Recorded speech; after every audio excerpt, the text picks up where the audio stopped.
Good to see you. Yeah, good to see you too. Thanks for coming out. Absolutely. We're doing a double header today. I know, I was joking with Colin that you guys brought the Oregon weather. 2 Oregon triathletes on the same day. Yeah. It's crazy. Yeah, and we did. The rain is pretty bad out there right now, but it's still nicer than as we were talking. It's still a lot nicer than Bend is right now. You had like 11 degrees the other day. Yeah, so I got to run outside today for the first time in 2 weeks, which even though it was downpour, thunderous downpour the entire run, it was a lot nicer than running on the treadmill. Why do all these professional triathletes live in places with inhabitable weather? I don't understand. I don't know.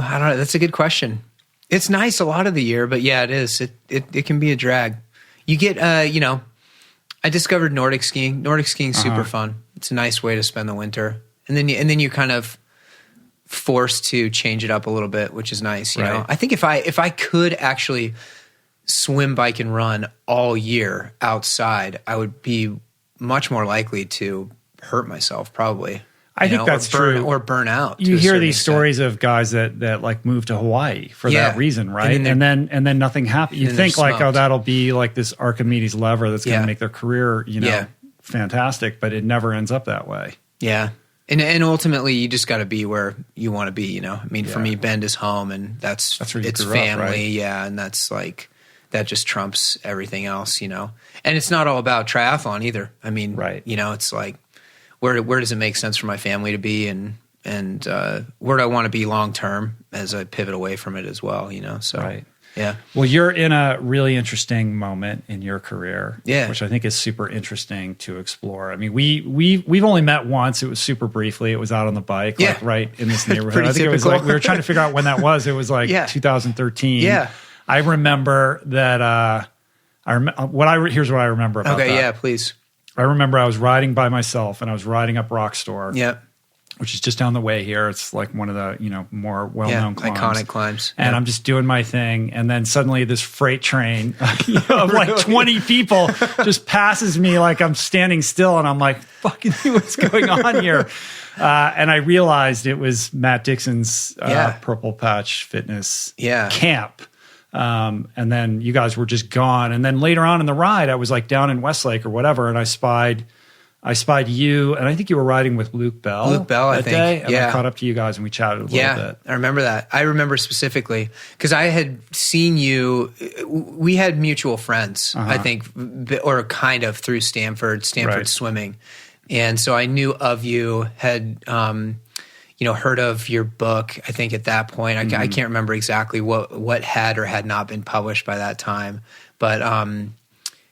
So I recognized you when we first went by, and I was like, I think that was Rich Roll, but I didn't know for sure. And then when we saw you, it's pretty crazy actually that we saw you again later on that race, because it was hours later. Right. It was hours later, and I would have figured you must have taken a different route. I don't know how. And you weren't with the rest of the group at that point. No, we had split up. I remember actually very specifically because that ride was the ride that Luke Bell and I just pretty much like pummeled each other on the next climb after we on the way back from the ocean. Right. I can't remember what climb it was, but I just remember I was super psyched because I was riding next to Luke Bell, which was basically it. And I knew he was working hard and I was working hard. And for me as like a young, first or second year professional triathlete, that was like a highlight training moment for me that I was holding strong with Luke Bell. Yeah, exactly. Small world. Yeah. Yeah. And since that moment, I mean, you've gone on, you've made a huge impression on the sport, which I want to talk about. But before we even track it back, let's talk about what's going on right now, because you're at this interesting intersection between professional athlete life and, not retirement, but a different phase of what that looks like for you as, a parent, as a husband, as a business owner, and as an athlete. Yeah, I think, after 8 years of pedal to the metal athletic pursuit while still doing those things that you just mentioned as well. I mean, I got married right before I started racing triathlon. So I was married, and then about 5 years into it, we had our first kid.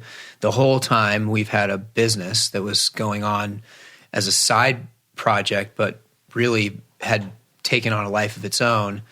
So this last 8 years, I've been doing the business and the family thing to a certain extent, family's always kind of top priority, but you know what it's like. It's under the context of, I'm trying to be a world-class professional triathlete. And that's like when I wake up, that's the main goal of the day, is world-class professional triathlete. And then I'll do the other stuff as best as I can in that day. And I think after feeling a couple things, feeling like I had accomplished a lot of what I wanted to accomplish in the sport, won some Ironmans and done, raced fast, had raced at a really high level and felt like I had garnered the respect of a lot of the guys, which meant a lot to me. And then feeling like I really pulled towards the problems and the interesting like challenges of the business more so than like trying to win another race. Like all of a sudden there's like these challenges that are kind of, you're like more interested in them. And then, but most importantly, it was the family piece. Yeah. This like, man, Jude, my son, who's 5 now, he'll be 6 in a couple months. I mean, his dad was like a grandpa. That's how I talk about it to people, because that whole time I was in the peak of my career, and when I came home every day, I was just smoked. Right. So it was like less time, and the time is worse that you're spending with them. And I just was like, I just don't want to do that anymore. Like I want to be able to go, he's now capable of doing things. I want to go do those things with him and enjoy it with him. So it's a combination of those three things that I've, feel like I'm starting to just pivot away from this being a world-class professional triathlete. And I don't really like the word retirement, but like, the focus is different. Right. It's a different phase. It's a different phase. Exactly. Yeah.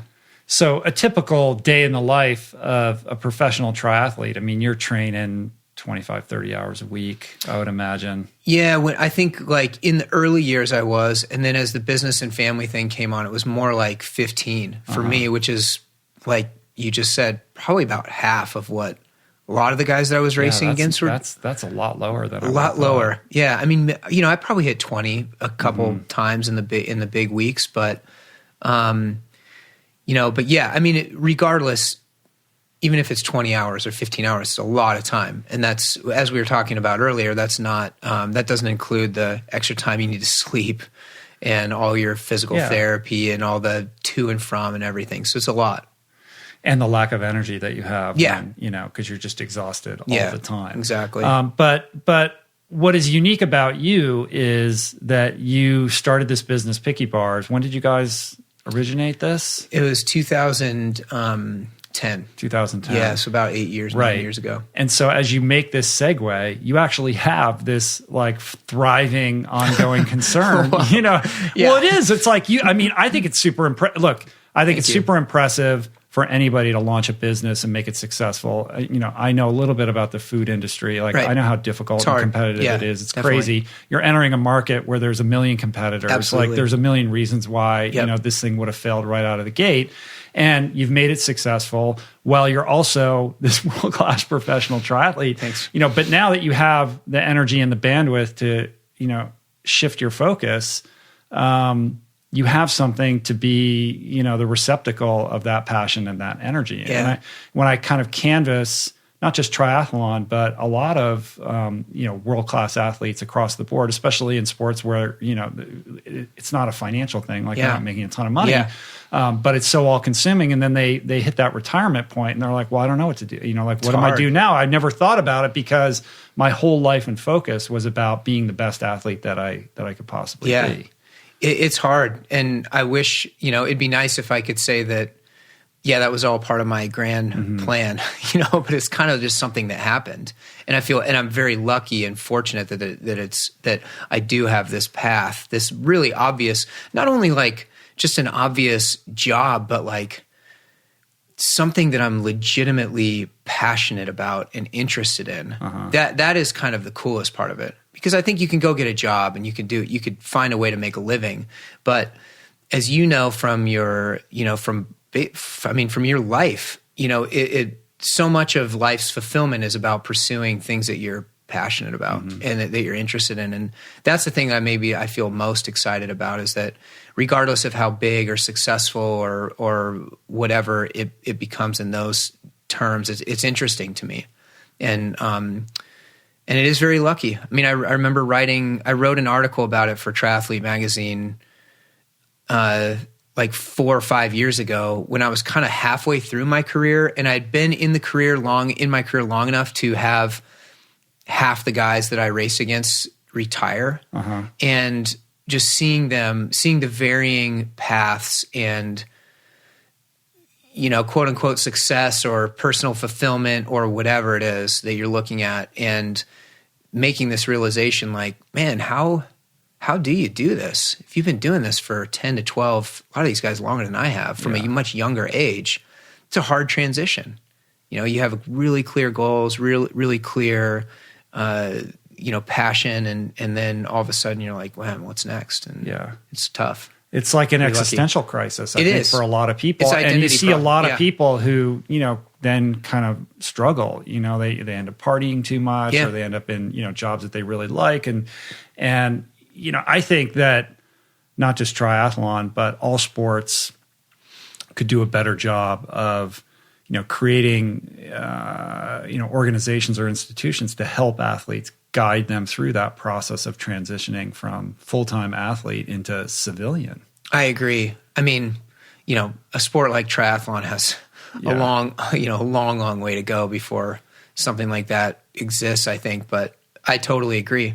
I would hope some of the major sports have something like that, you know, because those kids are, even to a certain extent, well, I guess maybe better and worse. You know, they probably have made a lot more money, so maybe it just doesn't matter. They can sit on it. Well, I think some of the coming out of triathlon like is tough. NBA and NFL have like programs to help them learn how to manage their money and all that kind of stuff. But which it's different, though, because most of those careers are way shorter than super you think, short, you know, and they're so young when they're done. Yeah. Well, one of the things that you've talked about or written about and have opinions on is like the unionization of athletes in triathlon. Which seems to me like a no-brainer and a long overdue idea, especially when the sport is so tiered that, you know, there's a very, very tiny percentage of people at the very top who are doing very well. But, you know, just poke just beneath the surface there, and it's like a real struggle. It's really and for anybody beneath that, like, I don't know how they survive at all. Yeah, the stats. The stats, I've written articles or an article or two about this too. When I kind of pulled, when I had been in the sport long enough to know all the guys, you know, at least all the men and a lot of the women in the sport, it was like, hey, if you look at Kona's getting, you know, 40-ish women and 50 to 60 guys. And there's 10 of those on each side that are making pretty good money. More so on the men's side. On the women's side, you could take all these numbers and probably divide it by half. 3 or 4. Yeah, exactly. And then there's this kind of top 10 threshold. Then there's like another 15 that are making a decent, you know, like a living. And then after that, the whole second half of even the Kona field is probably subsidizing money from a significant other or a government thing, or they're coaching on the side or whatever it is. And so it's really, really steep. And that's like the top 50, 60 men in the world. And for women, it's even worse. These are the best Ironman distance athletes in the world.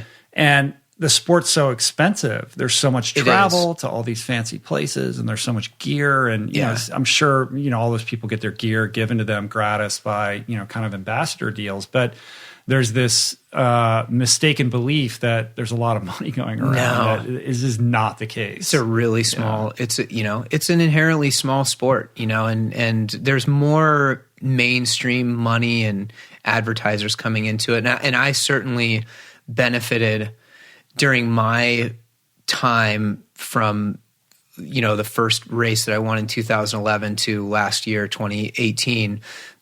A lot of money coming into the sport and like growth of the sport, and that was, you know, beneficial to me from on the sponsorship side. But yeah, it's tough. It's tough to make a living. And I think, you know, back to your original question, the unionization of it's one of those things, and it's not just triathlon. It's every Olympic type sport where you have individuals as opposed to teams, and there's no league that is organizing how those people become pro, legitimately pro. And what you end up having is all these athletes that spend all their time, all their energy, all their money for these one or two performances in an Olympics or at a World Championships or whatever it is. And the sport itself and the governing bodies of that sport benefit immensely, much more so from those moments than the athletes typically do themselves. Of course. Unless you're one of the transcendent athletes that really made it and you were on a Wheaties box or whatever and you're doing it. But there's that's so few. And beyond that, in triathlon, you have an organization that's profiting wildly off just the participation. Yeah. It's the one sport where, the amateur is competing right alongside the pro. Yeah.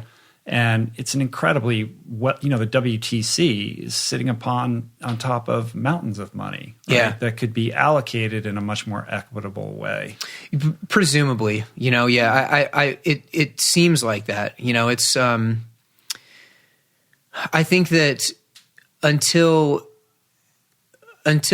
professional triathletes make it as abundantly clear as possible how stake a claim in terms of how important or unimportant they are to the production of the sport and to the soul of the sport, it's hard for the business isn't gonna react to it any other way than just do the best that they can for their business. Yeah, and their response has sort of historically been like, listen, our audience and our customer base is the amateur, not the pro. Yeah, but you're interchangeable. That's kind of that seems they're using the pros a lot to help market the sport. And like the NBC broadcast is heavily driven by the pro race. Although they do interweave a lot of they do interweave a lot of inspirational stories in there. It's an interesting deal. Ultimately, if there's no organization that exists where if the pros don't organize themselves, then you have no leverage. I mean, it's just like a basic business deal, right? And that's ultimately what it comes to. And until that coalesces, it'll be hard to enact a whole bunch of change, particularly in triathlon where you do have strip away how fair or unfair or whatever you think WTC and Ironman is. The fact of it is that they hold a monopoly on the sport, which is super unique to triathlon. The marathon that doesn't exist in the marathon.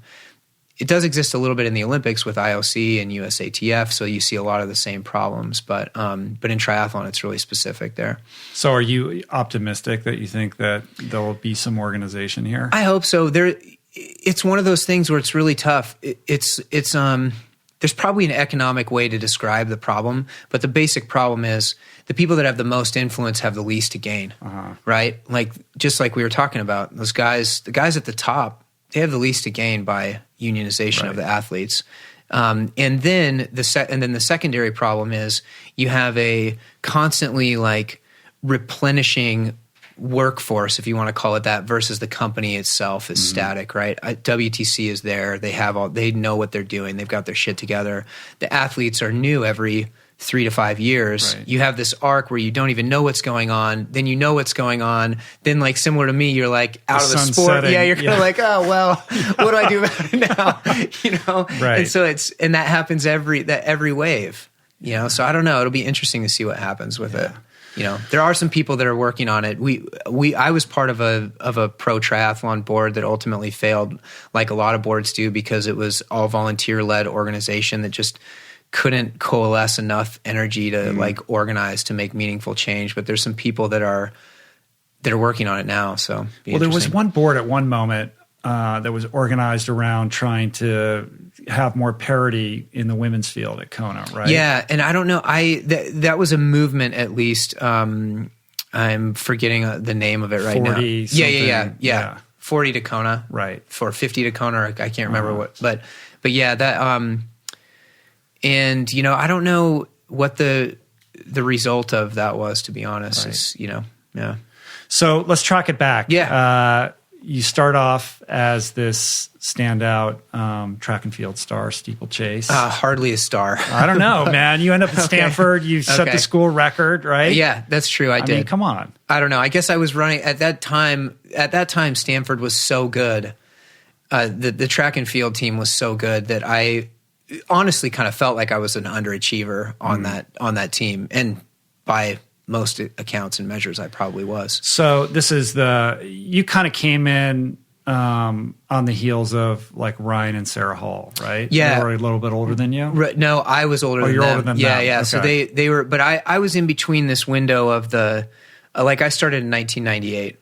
And so in 96 or 97, Stanford won the cross country national championships. And then we had this run from like 98 to 2000 to Ryan Hall, through Ryan Hall, 2004, 2005, where we had lots of national championships, lots of individual national champions, guys going 1, 2, 3 in the 10K, you know, and then maybe even more impressive than any of that is 2 to 4 men making the Olympic team. Right. I mean, as collegiates, you know, in various events.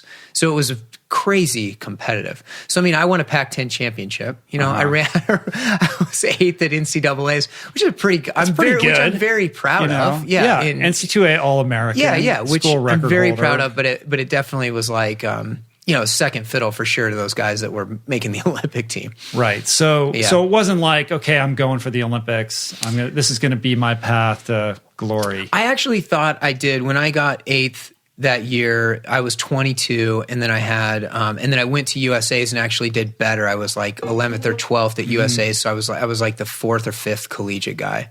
And so you're in the game. I was in the game. I was like, hey, if I pass 9 more guys in 2 years, I'm on the Olympic team, and that felt possible, within the realm of possibility to me.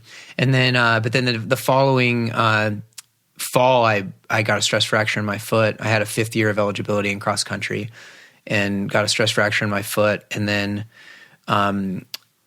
training for trying to cross train, I was riding my bike a whole bunch, and I went over the handlebars of my bike and broke my neck about like 6 or 8 months later. Oh, wow. Yeah, and then that was basically the end. At that time, I kind of like the legitimate end of my athletic career. So yeah, and that was crazy. While you were doing like co-term at Stanford? Yeah, I was doing a bachelor, master's, co-term. So I was kind of finishing up my master's degree, and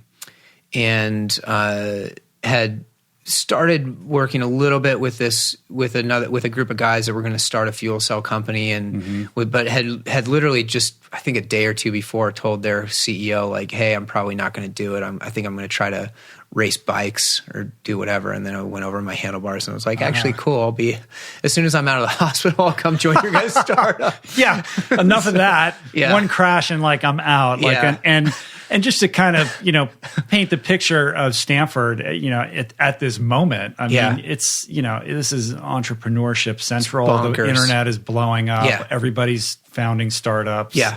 And so you're like, I want in on this. Yeah. Yeah, I think so. I mean, for better and for worse, you know, I think like I had this terrible accident, and I went from kind of being a, you know, national class athlete and building a whole bunch of my identity around an athlete to literally just not being able to do anything for months and months and months. I was on my mom's, I flew home after the surgery, a week or two after the surgery, and I was on my mom's couch just 24 hours a day.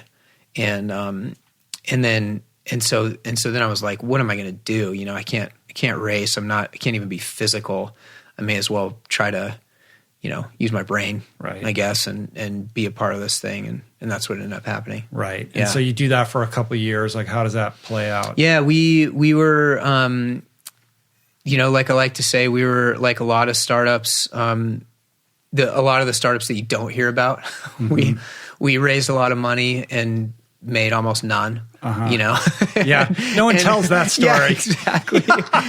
We gave away all our equity. I've got lots of friends that went to Stanford that have been very, very successful, and I was not one of those. Right. And at least not with that. No, not with that. Yeah. And but we it's a great group of guys. I worked really hard, and I basically went maybe typically I went to the other end of the spectrum where I was serious about being an engineer at Stanford. I mean, you have to be an engineer at Stanford. Yeah. You can't float through it. But I was also running, and running was the most important thing. And when I didn't have to run or didn't have to do anything athletically, I went full gas into that startup, and then for better and for worse, experienced what it was like to be full-on engineer, product developer guy, working 80 to 100 hours a week in San Francisco in my mid-20s and sleeping at the office when I could sleep, and being, treating my body terribly, right. And just kind of seeing that other end of the spectrum.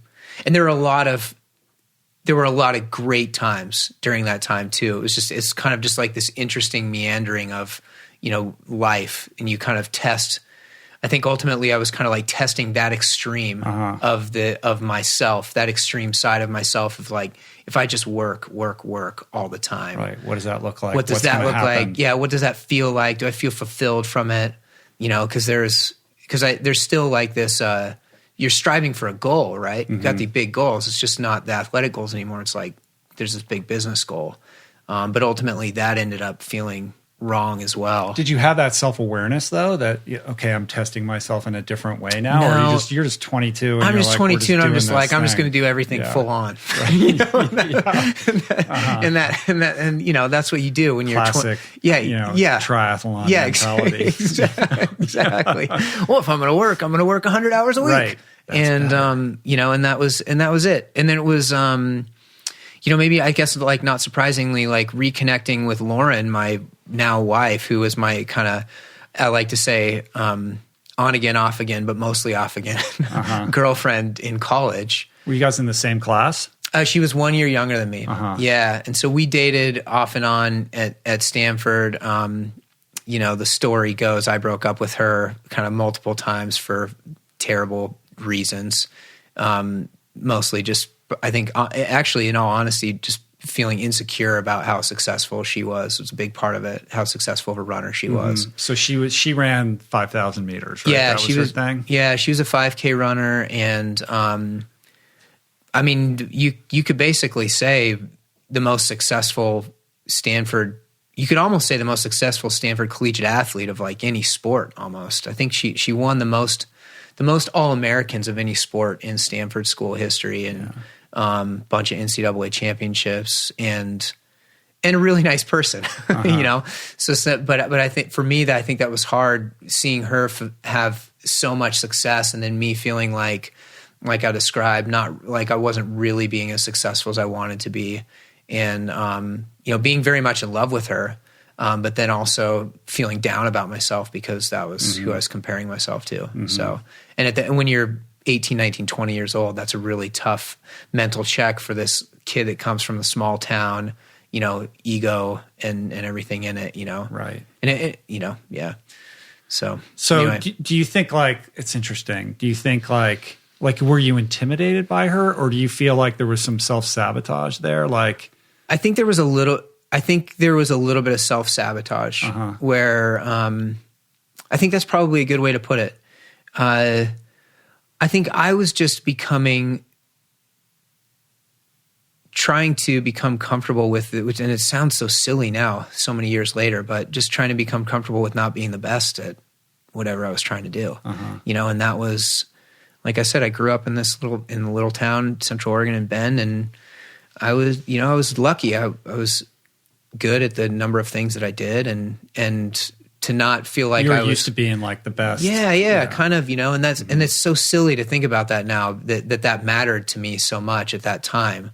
But it was I was young, and that was my headspace at the time. And it took me a lot. I guess it took me ultimately becoming not that person that I was, where so much of my identity was wrapped around athletic success, or even just success in general, to feel comfortable being with Lauren because I wasn't comparing my success or failure to hers. Right. And then throwing yourself into the startup culture and thinking like, I need to distinguish myself in this world in the same way that I did on the track. Yeah.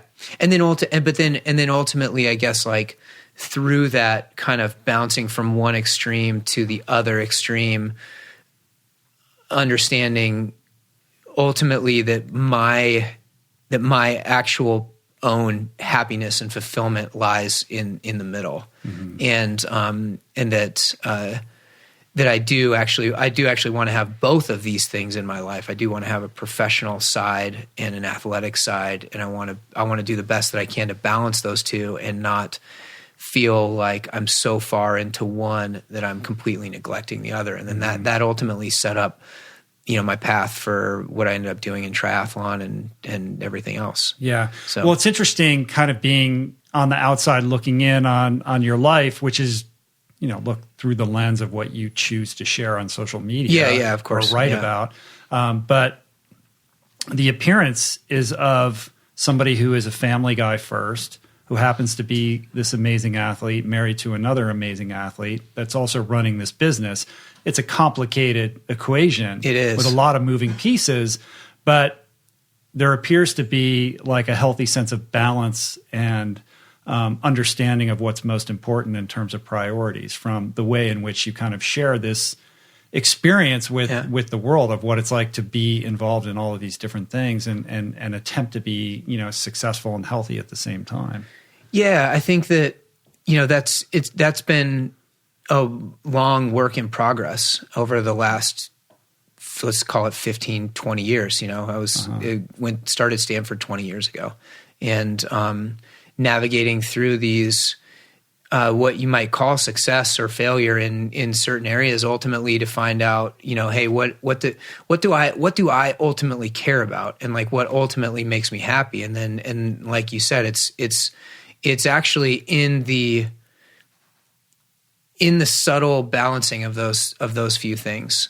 And the way, a really easy or kind of dumb analogy to make it is to use is that ultimately, if you want to be the best triathlete, you got to be good at all three. Yeah. You got to be good at swimming, biking, and running. And that's you can't be so good at one and then so bad at the others, because that's not going to be that's not going to be competitive. And that's kind of the way that I feel like I've spent my life now the last 4 to 6 years, is really trying to be like, how can I be the best person for me that's balancing like 7 disciplines as opposed to 3. Well, yeah. I mean, I group them in with, family, sport, and business. Those are kind of the 3 things that are the focal points for me. And finding the balance between those and how it ebbs and flows through the year and through, cycles in your own life and things like that. But yeah, it's been good. Yeah. I mean, I think there's this sense that if you want to be the best triathlete in the world, or maybe the best athlete in any discipline, the best way to do that is to, live by yourself in a cabin in the woods, and just be a monk, and just all you do is do your thing. You know what I mean? Yeah, Rocky. But if that was true, then every gold medal winning athlete would be living that lifestyle. Yeah. Clearly it's not true. Like I had this conversation with Carrie Walsh Jennings about this very thing. Like, she's married and has kids, and she will say that it's been a bumpy road, but ultimately she believes that she's a better volleyball player long term by having this robust life that on a surface level would look like a distraction from her being the best volleyball player that she can be. And I think I agree with that. I would qualify it with just saying, everybody's different, and everybody has their different capacity of what their fulfillment, where their happiness lies, and how much they feel like they need to balance those things. And but ultimately, probably for Carrie is similar to me, than that. If I get too far away from family or even from the business, then I start to feel one-dimensional. I have less energy. I'm less fulfilled, and ultimately, because of that, my training is sacrificed, and my racing is sacrificed. And the same thing goes with the other 2 as well. I'll be the first to say, as a dad with 2 kids, if I spend all day, every day with my kids, I'm driving myself nuts, No, I'm sure it's like, look, please go out and go running now. Yeah, exactly. Like, I'm not a good person at the end of those few days. Right. I'm not my best person. So, back to the first, startup, you're working 100 hours a week. Yeah. At some point, you realize like, hey, I need this kind of fitness, athletic, competitive aspect of my life to return a little bit.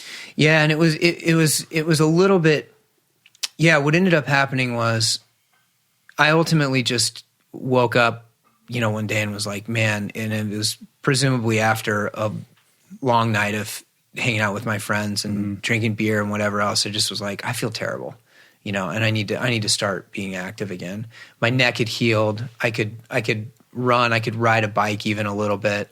And I just need to reconnect with that side of myself. I started doing that. I got interested in triathlon because I had swam a little bit as rehabilitation for my neck, and did a triathlon.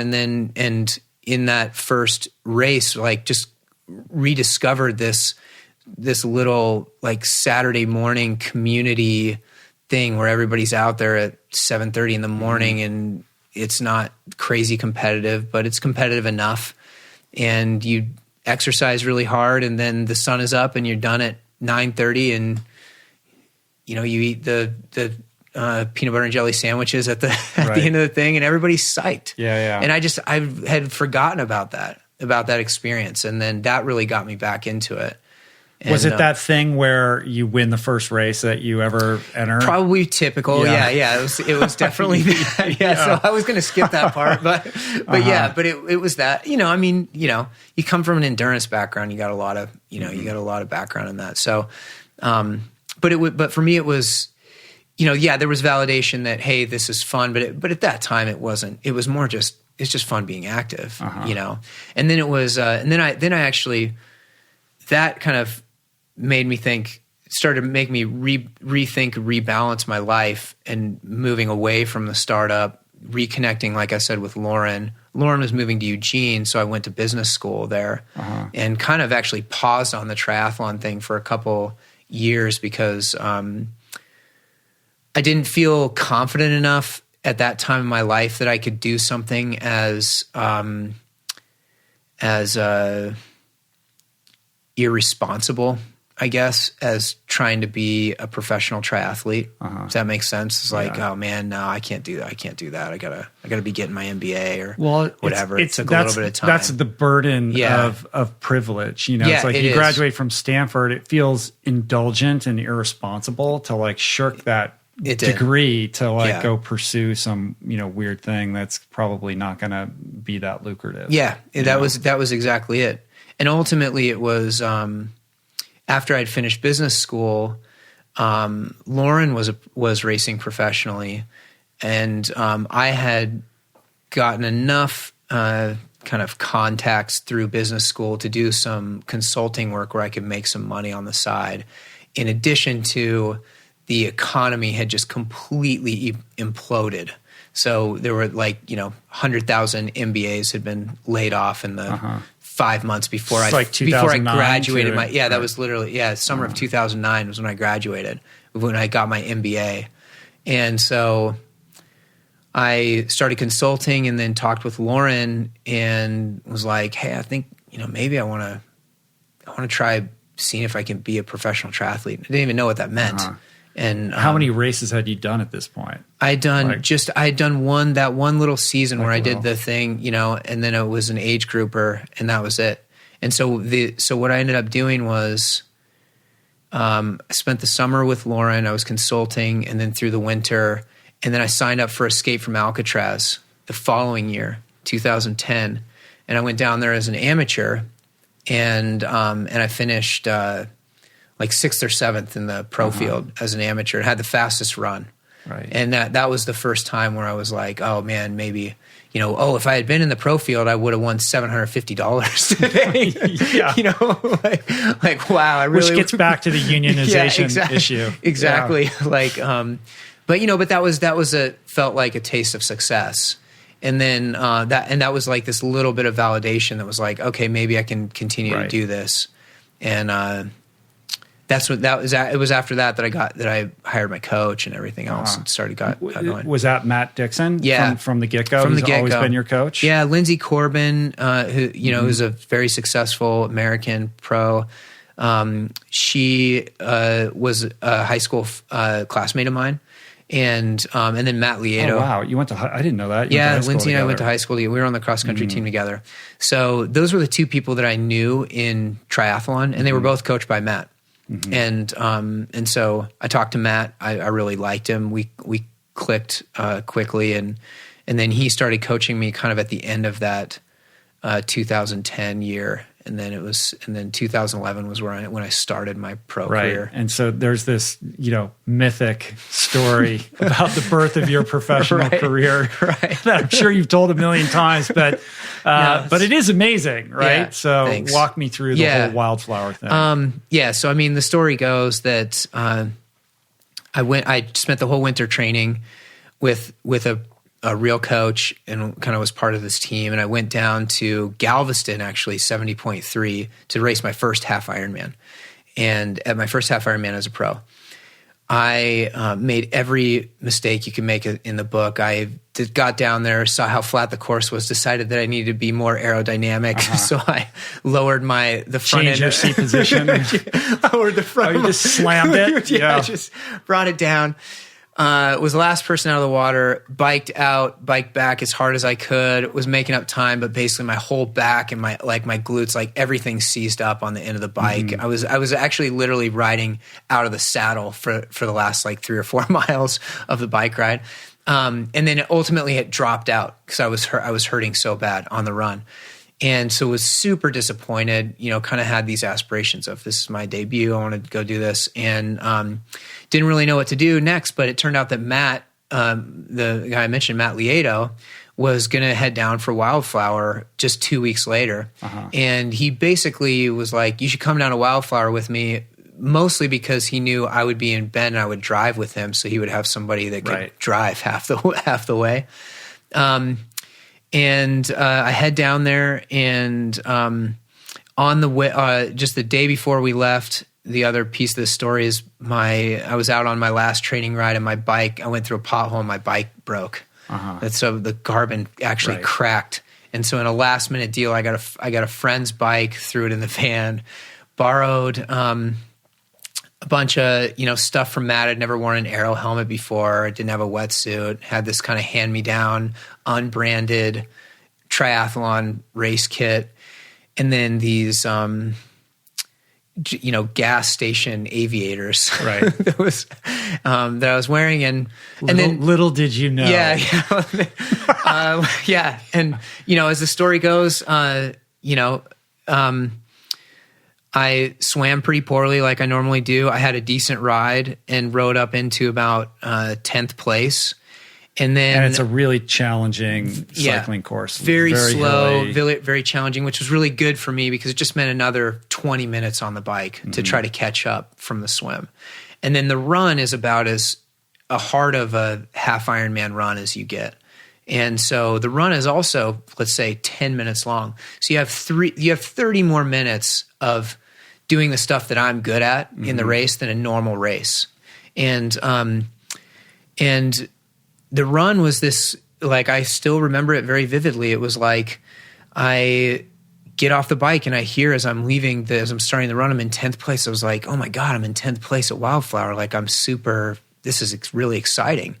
And I start passing people just bit by bit, 8th, 9th, or 8th, 7th, 6th. I remember seeing Jordan Rapp in 4th place, a few hundred meters in front of me, being like, wow, that's 4th place, and that's Jordan Rapp. And I can't believe I'm having this great race. And then I get all the way through and I move into 2nd place with a mile and a half to go. And I can see the guy in the lead. He's still a long ways up, but he's hurting.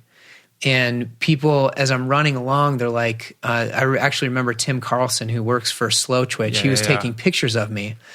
And he kept coming back and he was like, who are you? Who are you? What's your name?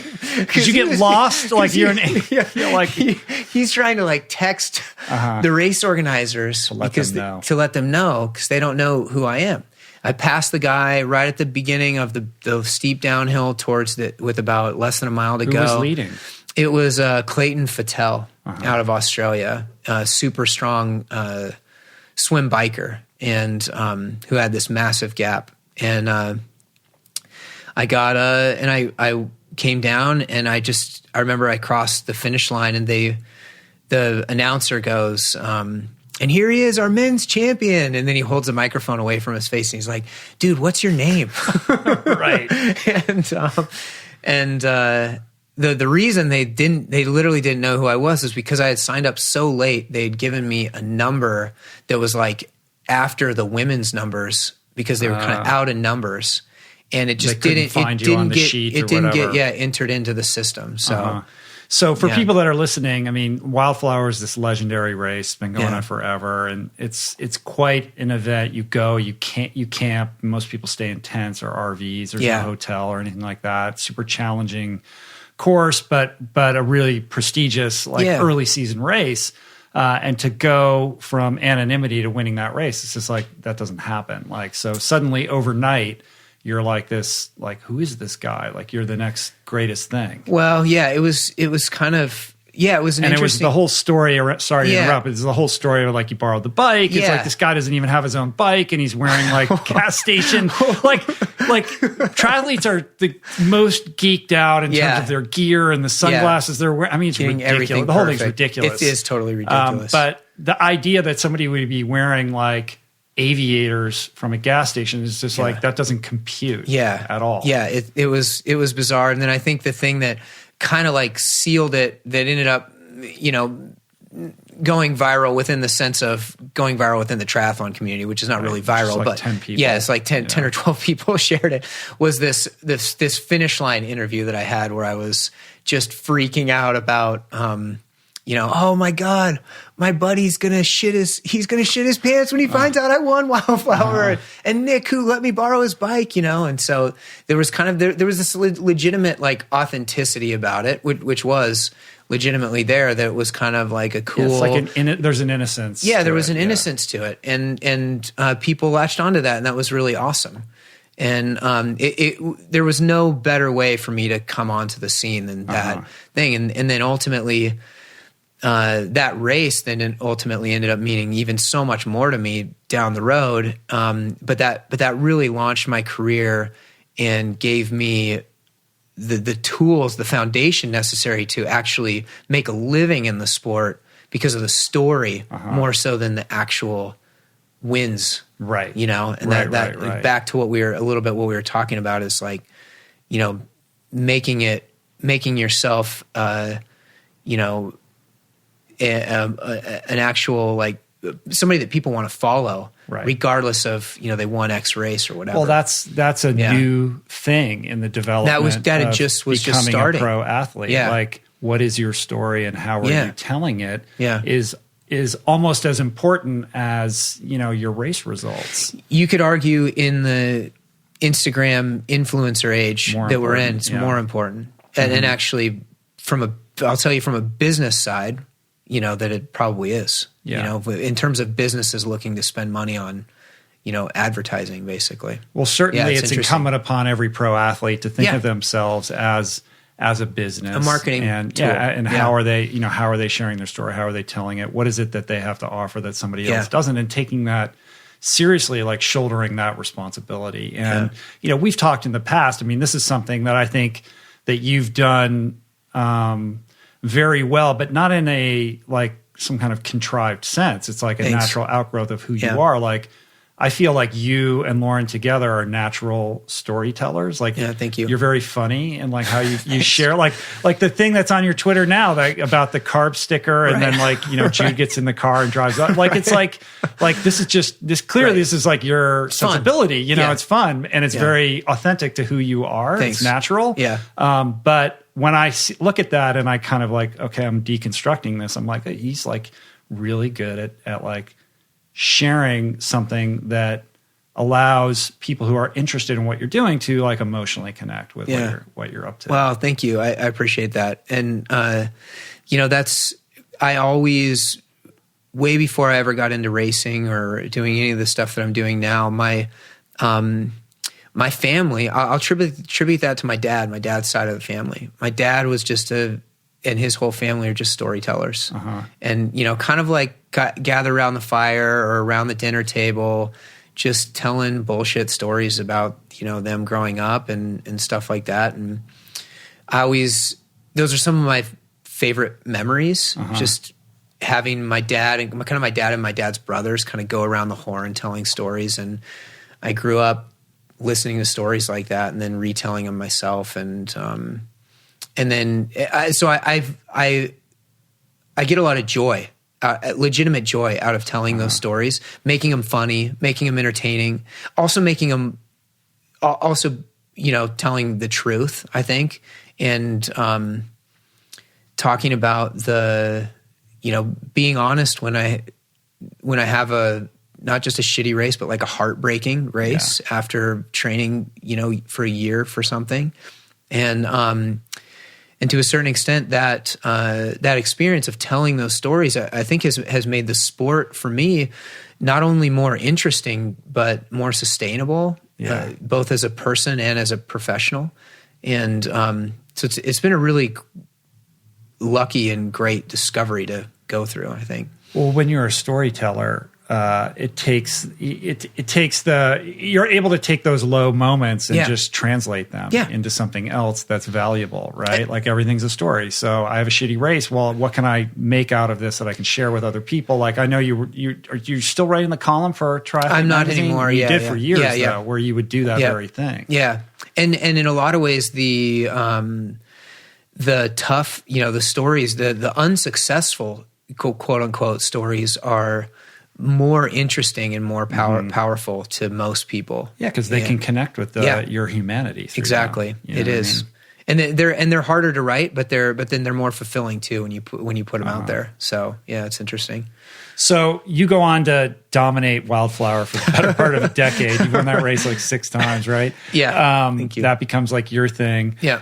And then this whole aviator shades thing becomes like a thing. Everyone's out wearing aviators all of a sudden. And for years, you were still wearing like the shitty gas station versions. For sure, because I lose them all the time. But then like enter stage left, Roka. Yeah. Stanford guys, Stanford swimmers. Yeah. I go way back with those guys too. I mean, I'm much older than them, but I remember the very early days when they launched this company, and it was just, it's the classic, out of our garage kind of thing. Yeah. With one wetsuit, and now they've built it into this brand that's quickly, becoming, it's like they're slowly broadening the aperture of this thing to become a lifestyle brand, to transcend triathlon, to become like really an Under Armour sized kind of thing.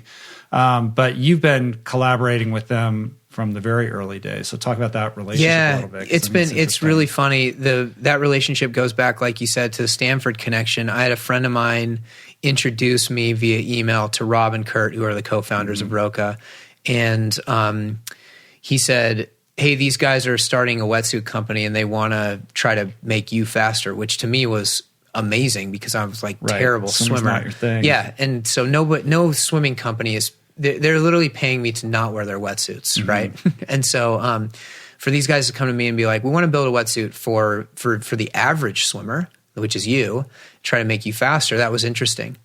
We started working together. They were just two of the most, brilliant and hardworking and simultaneously hardworking people I'd ever met. Well, Rob was like working in a law firm as a lawyer like, throughout most of this development in like the early days of the company. And they're both, he was. And he was, just working his ass off, has been for probably his entire life, Rob. And then Kurt's like incredibly creatively talented. So like the two of these guys, you get Rob's kind of like efficiency. He's like one of the most efficient people I know in terms of his output. And then Kurt, who's one of the most creative people I know. You get them together and just like it was a great match. Yeah. And they we started working on this wetsuit. The wetsuit was phenomenal. We launched it. I was kind of their first athlete and kind of part of the original kind of barely formation of the company. And then because I was wearing these aviators thing, I remember on a long drive back from a race, I was talking to Rob and was like, I would really like to, I think there's something to making an actual aviator that has performance characteristics in it, like something that you could wear casually, but that you could wear, that you feel comfortable wearing casually, but that you would wear as, that you could legitimately wear running or cycling. And they were intrigued with the idea too, but it was kind of like, hey, we got wetsuits, we're going to work on this. And so, but then it was a few years later when they started to grow, and Rob raised some money, and he was like, I think we're going to look at glasses. Are you interested? And we started talking about it and started making an actual aviator, which is nuts can be like, to think about now. It's can you so believe nuts. that we're actually doing this? I know. Insane. It's we're going to convince all these people to wear aviator insane. shades when they go running. And then it's so insane. I mean, really it is, but it's kind of awesome, like it's probably, it's something that I'm very proud of, and then the cool kind of story of the original Roka performance aviator, Phantom is what it's called. Is that Kurt literally had the first prototype shipped directly to me from Japan to Lanzarote, to Ironman Lanzarote in the Canary Islands in 2016. And I got them as I was leaving to check in my Ironman bag. I tried them on. They fit great. I moved my face around. They didn't fall off. I was like, they looked awesome. This is better than the garage store. I'm like, okay, I'm doing it. Throw it into my transition bag. The next day, I had swim, bike. I'm in like 6th or 8th place. I get into my transition bag, put on my shoes, and I put on my Roka aviators, and I ran down Jan Frodeno, who's one of the best triathletes ever, and won that race. And I will always qualify that with saying it was kind of a training race for Jan. I'm not equating myself to Jan, but it was a great race for me. One of my best moments ever. And I won this big Ironman against a strong field, literally running my first 26 miles ever in those shades. So it was pretty awesome. That's awesome. Yeah, it was cool. And then, hundreds of thousands of people later, everyone suddenly the next day, everybody, there are. It's like you have created this fashion, movement, these people. Something I never in a million years would have ever thought. As a guy that, Lauren gives me shit as the guy that was still wearing, pleated jeans all through college. Yeah, the irony that I'd have a fashion statement. Yeah, but no, it's good. And still working with those guys today, right? Yeah, definitely. Yeah, they've been great. They just that and not to overplug the glasses, but they just got a big PR shout out from Popular Mechanics as like the best running sunglasses. So it's like you said, if I take a step back and I'm like 7 or 8 years ago to think of, like, I just never would have thought that would happen. Well, yeah, but that's not ending up on the whiteboard. No, yeah, it's cool. So I'm very, very proud of it. Yeah, and very happy and proud of those guys. I mean, really, they did all the work, Right. So. Right. Yeah. So you've had all these wins, Lanzarote and Wildflower. You had an incredible race at Roth last year. You were third? Yeah, third there. Yeah. You ran like a 2:44 or some crazy marathon. Thanks. That's like insanely fast. Thank you. And, I look at your race results and I follow you on Strava and like I see these run workouts that you do and I can't even fathom being able to run that fast. Right. It's like so amazing. And yet in the context of triathlon, it's like it's all about Kona, right? Yeah, everything's about Kona. Yeah. If you're not winning Kona, no one knows who you are, are you relevant or whatever? And I think it's, I'm interested in your perspective on how all that works. It kind of goes back to what we were saying before. Like there's this very, very like thin top tier, level of people who are winning Kona. And then there's like just below that, there's guys like you who are just incredible at what they do. And yet, because it's all about Kona, there's this sense of like being an also-ran or something like that. Yeah, it is. It's a really hard. I didn't understand the kind of Kona-centric mindset of triathlon when I got into it. Because I'm one of those rare guys that got into racing professional triathlon who had didn't know shit about triathlon until I was 30. You know, it just wasn't on the radar for me athletically. And so I didn't know about the history of Kona. I didn't know about the history of Ironman or anything like that. And when I went to Kona the first year to spectate, I was like, wow, this is a pretty big deal. And then really when you start to learn about it through the professional side of the sport and understanding where all the bonuses are for sponsorships and all the incentives are they're all built around a Kona-centric model. Like that's where you can get paid. Everything else is kind of, like you said, like an also-ran kind of lead up to Kona. Most of the sponsors want you to be in Kona. And to break even on Kona as an athlete, you have to get top 10. Yeah. I mean, no doubt. Even the way that they have it right now, 7th, 8th, 9th, you're probably pretty close. I can't remember exactly what the prize money is, but it's in the low thousands of dollars. And it's so expensive to get over there. And, that's just on the trip itself, much less the whole year, right, going into it. And then so then, and you're not getting bonuses for top 10 at Kona. You're getting bonuses for top 3 to 5 tops. And right? the opportunity cost of not racing elsewhere because all your eggs are in that basket. So it's really hard. So, I mean, so for better and for worse, as a business guy, in the first 2 or 3 years of my career, I was like, man, unless I think I can win Kona, which to be honest, right off the bat, I'm like, I can't win Kona. That's, it exposes all my weaknesses as an athlete. The heat, the swim is a bigger deal. It's a grouped up bike ride. There's not as much chance for me to make up time. So I can't win Kona. Unless I think I can win Kona, I better not make Kona the focus of my career, because it's going to be, I'm not going to, first of all, I won't be happy. And second of all, I'm not going to make any money doing that. Like you put all your eggs in that basket, it's not going to pay out. And so for better and for worse, I steered away from that for a long time until I even wrote one of my most popular articles was, I'm not an Ironman and that's okay. Right, I remember right? that. Yeah. And that really resonated with people. Having to apologize for it. Exactly. Right? That really resonated with people. And ultimately the reason I wanted to do Kona was not because of the financial implications of it or anything like that. It was really just like, I just felt like if I had gone through 8 to 10 years of being a professional triathlete and I hadn't done Kona, I would have regretted it. Yeah. Even though I knew it wasn't going to be a great race for me. And but I could still try to do the best I could there, and that was what I tried to do. It was always really important for me to make my career about other challenges, both externally and internally. To feel more fulfilled and more, I guess, more balanced, and just pursuing things that I was interested in. Right. Yeah. Well, let's talk about the training and what it's like working underneath Matt. Yeah. I guess first of all, like, what is it that you've gleaned, the most from working with, such a legendary coach? Yeah, I think how to train for these things. I think Matt's. What I like about Matt, and I'll qualify this by saying, Matt, for better and for worse, has been my coach my whole career, right? So I haven't experienced really anybody else.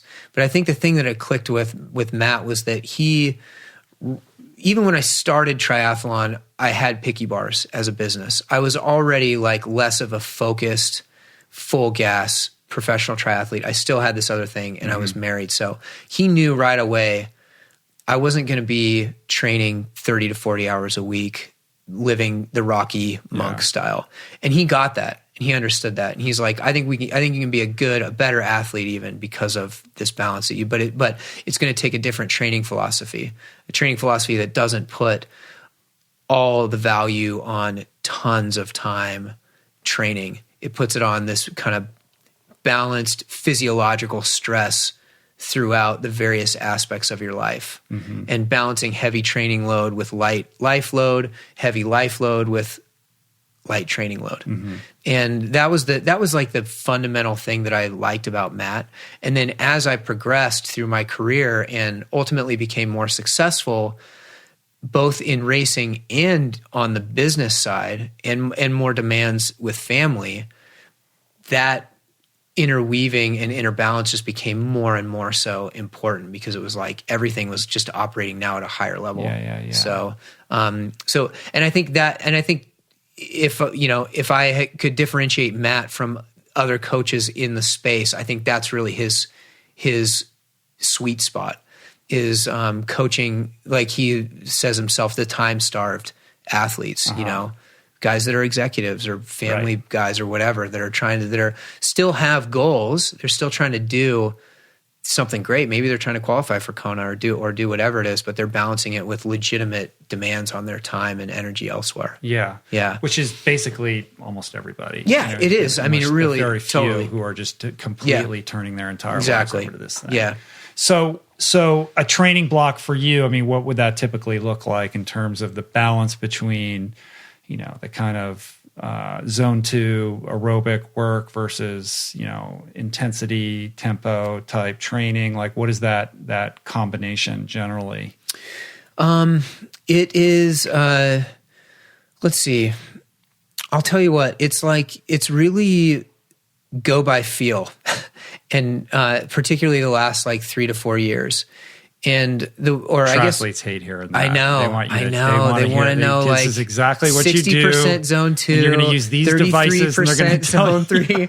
It's not that, guys. I'm sorry. That's just not, what it ends up being is a couple few hard days a week, a couple few easy days a week, and mixing in some volume.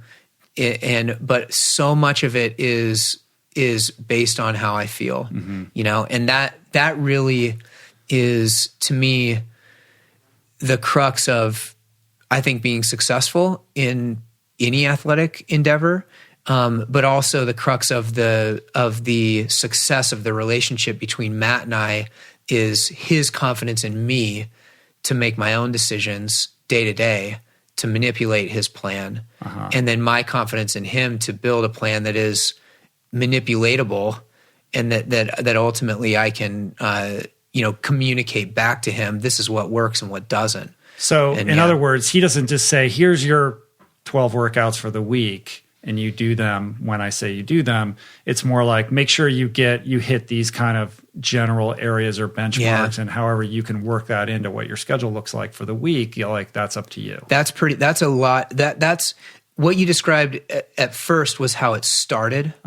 And then really over the last 3 or 4 years, as Picky Bars really grew, I had my first kid and then my second kid. It was more like, here's what I would like you to achieve. And then I'd look at my schedule and I'd be like, well, I've got this meeting on whatever, and I'm traveling this day. So I'm going to do Wednesday's workout on Tuesday, and I'm going to make my easy day whatever. And then if I feel like shit on Tuesday, then I'm going to just do that one. I'm going to scrap it, or if I feel good, I'm going to gas it. And that's ultimately what it's become now. I think the ability to really go on feel, as you say, comes with experience. You have a tremendous amount of experience. So you have years of kind of understanding what that means, mixed with, having done enough work to understand the nuance of that, right? Like when am I being a puss? And when am I really butting up against maybe putting in too much training? Those things only come with years and years and years of having done this. Yeah, it's totally true. So it's not. I wish there was a more easily gleamable or understandable tidbit I could give to listeners trying to find that line, but it does come from experience. But I would say that the way that I would qualify that is that most endurance athletes, competitive endurance athletes, or aspirational endurance athletes have a bigger problem with knowing when to pull back than when to push forward. And at least that's been my experience with the many, many age groupers that I've interacted with and done articles with and talked to and whatever else. So a lot of it is the biggest thing I think as an athlete for most people is having the confidence to pull back when things aren't going right and not burying It's a different yourself. kind of discipline. Yeah. But it is still a discipline. It is. It definitely is. And I think what happens with the more time crunched, among us is they have a set amount of time and they feel like they have to, the only way that they're really maximizing that is if they just go full blown. Yeah. For sure. So even if they only have 45 minutes, every day or something like that, you can't gas it out like that every day. You're going to have a problem. You're either going to get injured. Absolutely. So it's just not the way to go. Yeah. What is some of the other? I love asking pro triathletes. Yeah, It's like, what are some of the other things that you see, like the typical amateur triathletes or multi-sport athletes out there doing, where you're like, what are they doing? Yeah, I mean, the most typical thing is related to what we just talked about, but it's basically just not taking your easy days easy, right? That's the number one problem in amateur triathlon nowadays. People go out, they do their hard workouts, great, that's hard. You're gassed from that, but then they go out riding with their buddies and somebody's going out for a Strava segment or whatever. I had the Strava guys in here the other day and I was like, listen, I had to get off the platform because of that, They've ruined the easy day, hard day. Yeah, you can't go easy. It is. And so that's problem number one, And then I think more generally it's like it's finding, just building an appropriate amount of recovery in general, such that the load of each week isn't building on itself to where you then get to the end of week 8 and you're just smoked. And you can't recover in time for your race. Yeah. And so I think those are the two. Yeah, those are the two main things that people do. Finding some way to periodize what you're doing. Yeah, Even exactly. if you can't do it as scientifically as the way like Matt and you would do it for your schedule. And that's where I think so much of it comes back to feel, because there are so many other things at play. Like your training plan is only perfect on the day that you make it.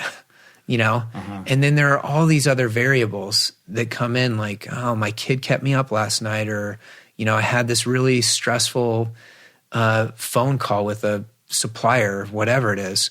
And those things affect you, And so if you don't listen to those things and listen to your body, then ultimately you're just kind of like plowing through on this thing that doesn't make any more sense. Yeah. When you're rigidly holding on to that training routine, that's come hell or high water, you're going to have like an emotional problem too. And that's usually an ego thing. You're doing that because you feel like you're being weak by letting go of the you're so afraid. Yeah. Yeah. Or like, afraid, I'm not going to be able to finish this race unless I do exactly, according totally to this plan. Yeah. It's hard. And all that kind of stuff. What's your relationship with all the devices and the self-optimization movement? So as much as, I am a go by feel 100% person, but I'm also an engineer. You're an engineer. Yeah. So I like geeking out on the data.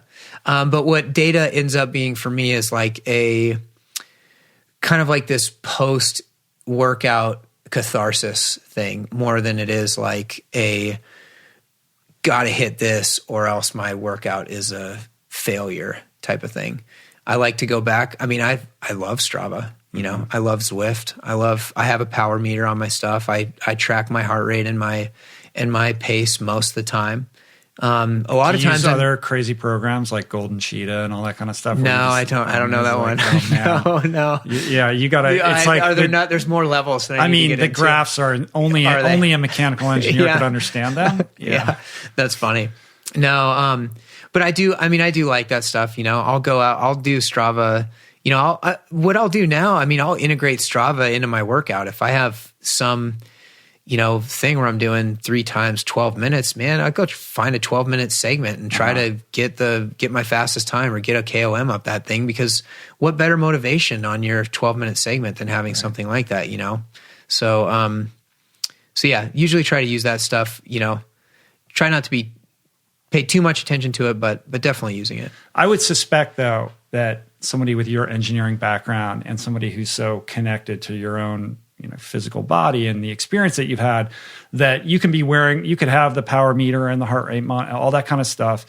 But when you're out doing intervals, you know, if I was to say to you after each repeat, like, you know, what was your power on that? You could probably tell me without looking. Like you would know within a degree. Been enough there. So at some point, that's like with that experience, the feel comes in because you're so connected. Like you know what your heart rate is, you know what you're throwing down, and you can gauge that more accurately. I think so. And as importantly, it's like if the prescription for the workout is 350 watts or whatever, for whatever interval, and I get out on that first or second interval and 350 watts just isn't happening, then it's just, I just change the prescription. You know what I mean? That's the thing. Like I might be looking at the power meter, but it's not like you're just going to do it until you finally get those watts. That's not it. You know, that's the thing. I mean, but then there might be days where 350 watts is the prescription, but hey, I feel good at 400, so just keep it going. You know what I mean? And that's the flip side of it. What's the recovery routine for you? Nowadays it's, you know, fuel first, obviously, eating healthy, and then, spending as much time as I can with my kids. You know, that's the main thing.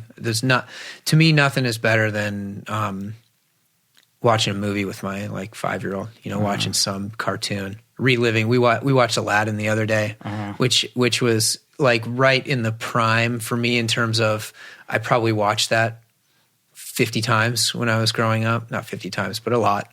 A lot that 30 years later, I still remembered a lot of the lines, which is crazy. I could not believe it while I was watching it, how many of the lines I knew were coming before they said it. So that I don't know, that's recovery. How old is your daughter now?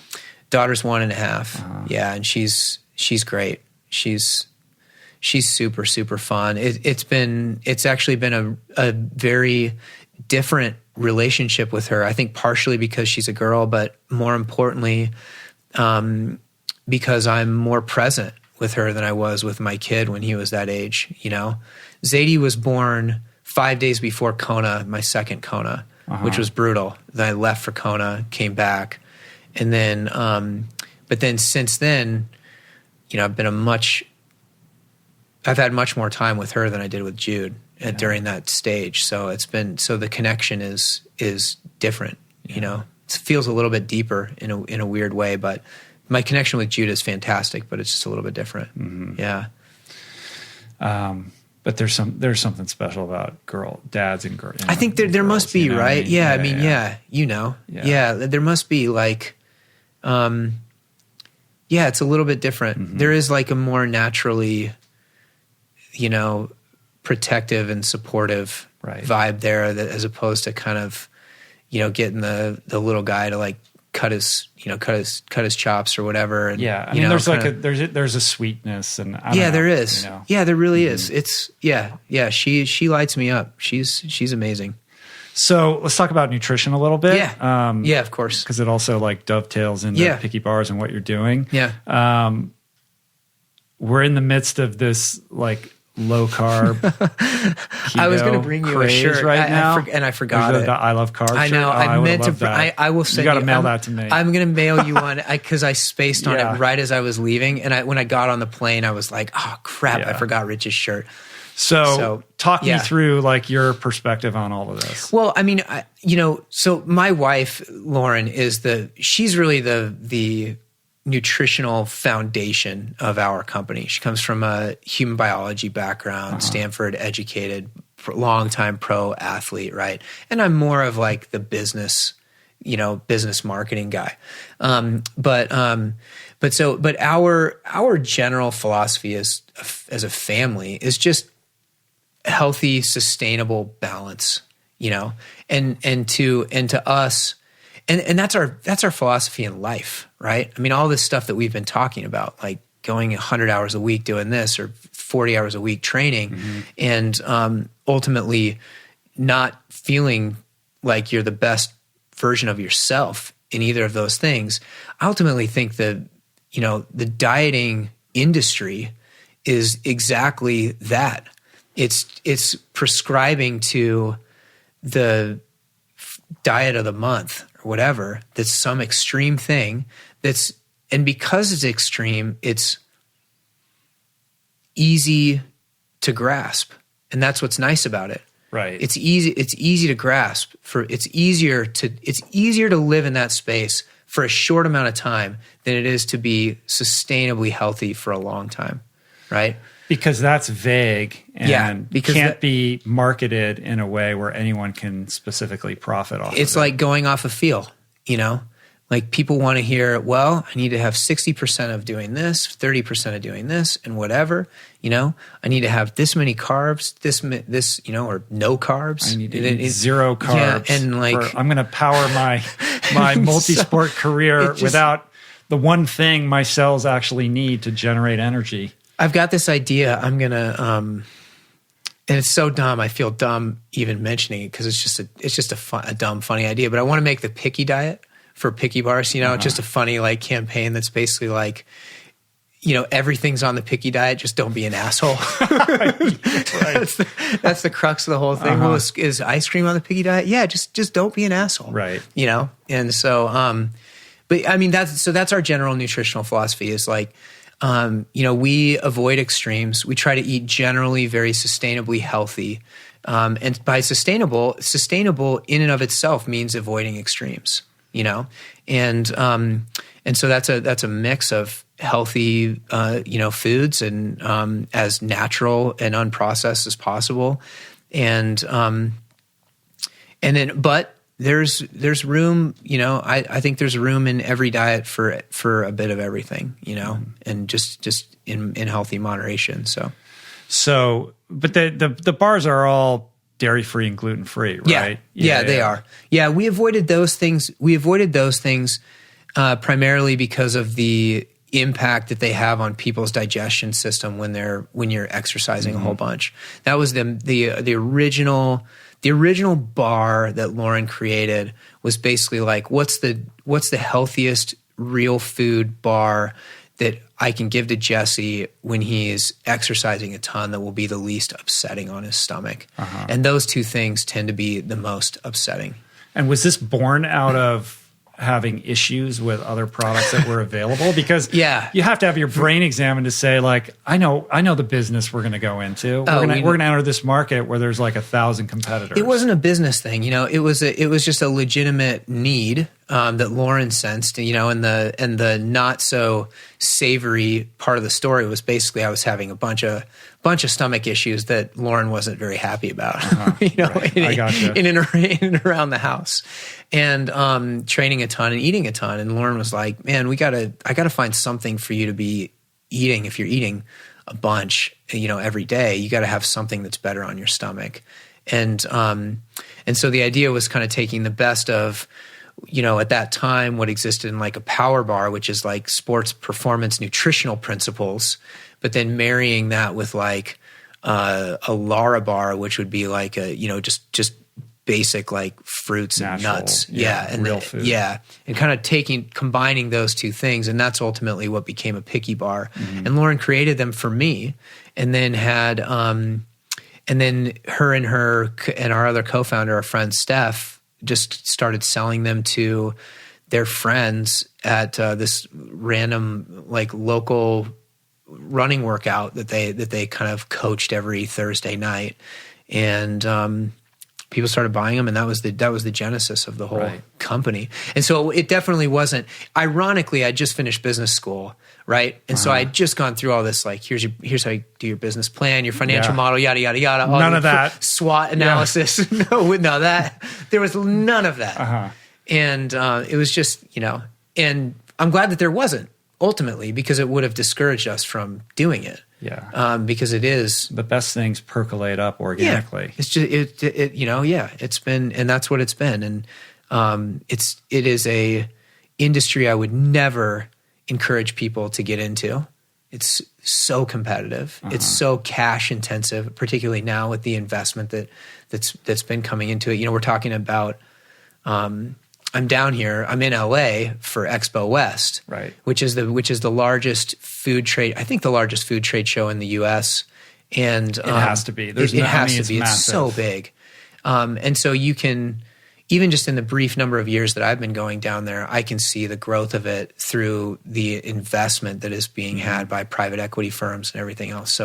So for us, we're still a completely independently owned and operated company by just us. And that's... you haven't taken any outside investment? We haven't, not yet. Any angel funding or anything? We haven't, yeah. It's something I'm evaluating now. But because we're reaching the point now where we're big enough, we're starting to barely play in those big fields and against the big guys. And it's pretty hard to do that, on your own. So, so you're in this position now. You got like 10 employees? Yeah, 10 employees. Yeah, and you're selling some retail, right? But you also have this direct to consumer model. So you're kind of playing with both of those. Yeah, I mean, the cool thing, I think maybe the most interesting or unique part of our business, because the bars and the oatmeal and the granola, they're great products. But if I'm going to be totally humbly honest and say, like, is this totally uniquely differentiated in this sea of products? It's pretty hard to do that, right? But what I do think is unique about our company is that we started it online through social media and through our own racing and PR and like the stories that we've talked about, and even more so with Lauren. And because of that, we have this e-commerce. We have this e-commerce presence, but I would call it even more, humbly call it more than that, is like a community of people that support the company and support the products online. Yeah, you kind of position it like you're a member of a club. It right? is, yeah. We literally have a thing called the Picky Club, which is a monthly subscription to any of our products, and at any interval that you want it to get, and you get a discount. But there has been a legitimate community that is created around that. We get T-shirts to those guys. We're just sending out an email today where they get to help us design our next thing. They help us with all of our new products go through the Picky Club before they're launched. So it's cool. When I go to races and I see and people come up and they have a Picky Club shirt on, I mean, that's like, that's a cool deal. Yeah. And that's the most unique aspect of our business. So that's what it goes back to storytelling. It really does. Yeah. And you have a very authentic story that you can tell around that, and that you continue. I mean, like, I love it when you put those, like, you had your board meeting and you're in your wetsuit and like shit like that. Like, it's fucking awesome. You know what I mean? Like, who does that? You know? Yeah, thank you. And I think that stuff is really cool, and it speaks to the authenticity of the brand. Yeah, thanks. And like the more, like, what I'm learning just talking to you here is like, this is really a conversation about balance. Like, I feel like there's a cultural discussion happening right now about like balance and what does that mean? It's like, forget about balance, be present.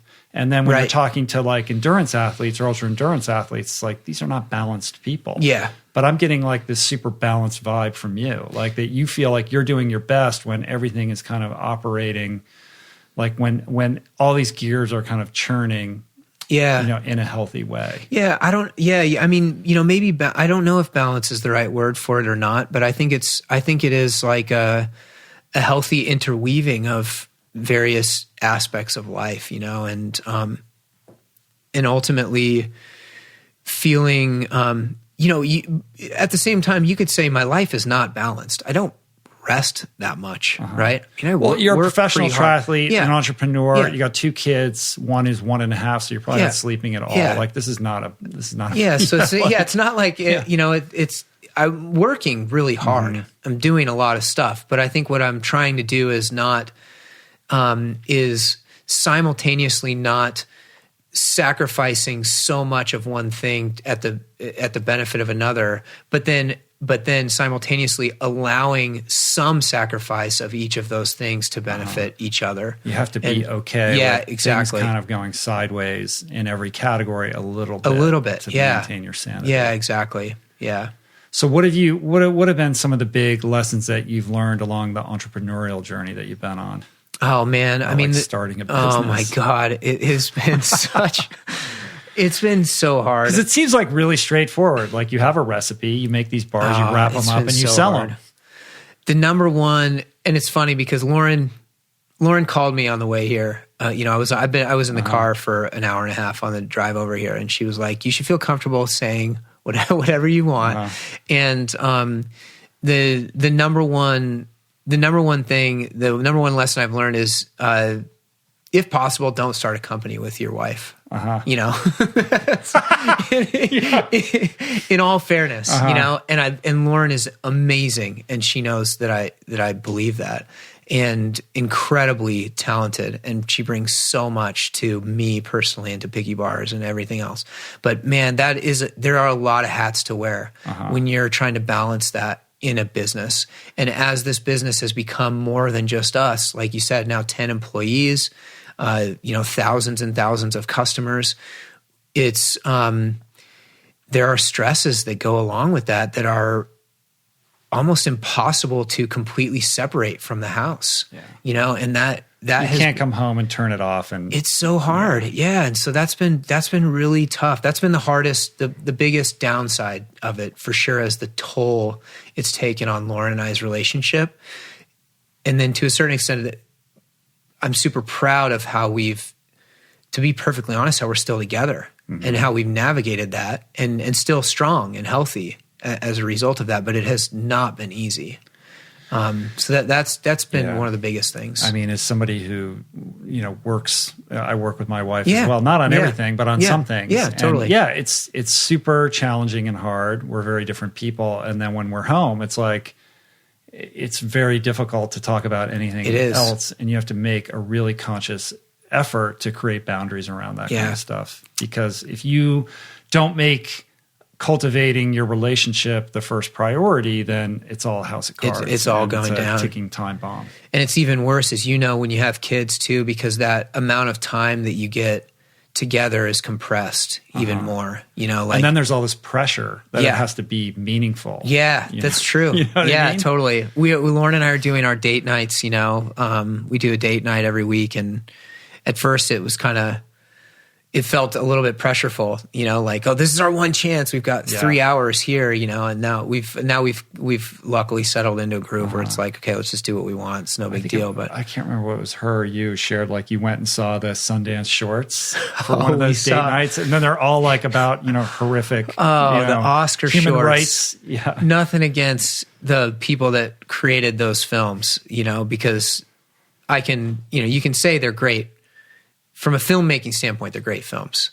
But the live action Oscar shorts, I mean, 4 of the 5 movies were about like violence to like kids, basically, in some way, shape, or form happening. And it was just like, as a parent, that's like the last thing you want to see. It exists, but you don't want to be sitting through the theater like watching that. And that's part of what makes the movie so powerful. But at the same time, we're like, man, we're on a date night. So we don't want to be doing this. So what have you had to rely on to get through, those tricky moments of, trying to find some equanimity in your marriage? We, friends and family, but also professional advice. I mean, we've been to counseling together for it, for sure. And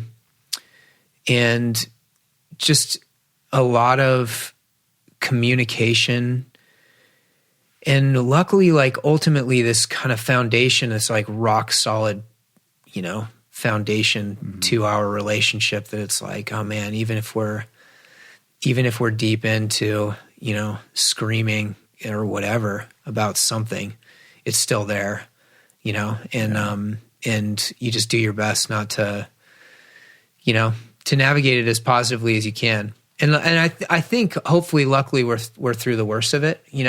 As the business grows, it does get harder and harder. But Lauren we've been really conscientious of. I mentioned to you before we started, of removing her from the kind of the daily operations, so the business can be, at least on a day-to-day level, mine, and she doesn't really need to think about it, and I don't really need to interact with her on a day-to-day basis on it. So that's been very conscientious, and hopefully even as we, continue to grow a whole bunch, that will set us up for, success. Yeah. Well, Lauren first came on my radar probably around the same time that you did. And it was by way of her incredible blog. Like she's an amazing writer. Yeah. It's like her facility with words and her ability to kind of like relate these concepts around female empowerment and sport are amazing. And it's like, I'm just waiting for her to write a book. Yeah. I'm glad that I got on your show first because then I don't have to follow Lauren. But she, I would have had you guys both on too at the same time because I think it'd be interesting for you guys to be together to talk about how you balance all these things. Yeah. We've never done that. Well, you have your own podcast now where you talk about that's this true. stuff. Yeah, that's true. Yeah, we do. We have a podcast now. Work, Play, Love podcast, which has been really fun. It's actually going back to the date night thing. Part of the reason we started that was just to set aside an hour every week where we just talk to each other. My wife and I have that same joke. It's like, in order for us to actually have a real conversation, we have to create this account and do this. Like, let's answer some people's questions because then we will talk to each other. And honestly, ideally, and for our own benefit, talk to each other about not our problems, about other people's problems. And then what do we learn through that? And so that's been really good. Well, now I'm going to write in a question for your podcast. You should have all about like your guys' problems together and force you to confront that. Yeah. No, it's good. It's good. But no, I mean, back to Lauren's a great writer. She's working on some stuff right now. She's very, very busy. She's coaching and she's a mom and, she's still working with her company Wazelle up there in Seattle. And is she one of the founders of that company? She's not a founder. I knew she was there from the very beginning, but she's not a founder. But she was their first kind of pro athlete. So she's a partner there. So it's very much a piece of what she's doing now. Right. It's a really cool company. Yeah. So it's all around female empowerment and celebrating female athletes. Yeah, it's women. Yeah, that's exactly it. It's the products are women's running apparel specifically, running and athletic apparel, but the soul of the company is exactly what you just described. Right. And started by a female Sally Bergeson. Yeah. Female founder, super staunch, supporter of, women's rights, women's empowerment, feminism, and Lauren very much so as well. The whole ethos of the company now is around that, and it's a great company. They make great products, but what they stand for and what they message, the importance of what they message to women and to girls and everything else is great. Yeah, it's really cool. So she is working on a book, though. She is working on a book, and I can tell you she's right now. You know the process a lot better than I do, but right now she's just kind of writing little, tidbits, little chapters here and there of like various places in her life, little frames, and a lot of it's around her dad who passed away, who was an super important piece of her development, her life, and then just her athletic journey, and then ultimately like her personal journey, and it's very good. Obviously, I'm very biased. She's my wife, and I think she's incredible. But she's an incredible writer. The bits that I've read are very, very good. So I'm excited. It's a long ways out, it's a long ways out, but it's cool. It's fun for me to see her have this legitimate project that she's really sinking her teeth into, that she's getting a lot of value from personally. And where do you want to see Picky Bars go? Like what's the 5-10 year vision for this? My vision, the long-term vision for me would be that Picky Bars grows and becomes what I like to say, a company that Bend is proud of, right? So I was born and raised in this town, Central Oregon, Bend. A lot of people have heard about it now. It's been on the cover of Outside Magazine, and much to the chagrin. It's the place that you should move. Yeah, I'm sure a lot of people have moved there. Yeah, a lot of people have moved. What's amazing is that when you think of Oregon, you think of Portland, rain, and all that, and it's actually very arid. It's very temperate. Yeah, and it's incredibly nice. beautiful. Very and sunny. it's like an outdoor mountain person's town. paradise. So I'm like a unicorn because I was born there. Back when it was like 10, 15,000 people. It's over 100,000 now.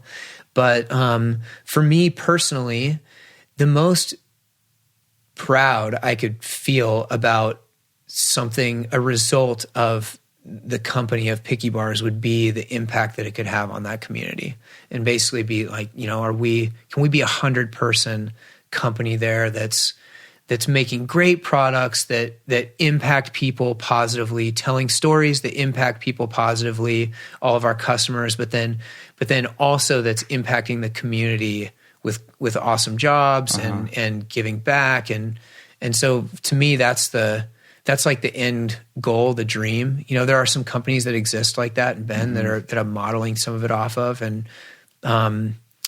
so, do you do all the manufacturing and co-packing and everything? We don't now. Yeah. It's still, we don't have the scale, I would love to do that eventually.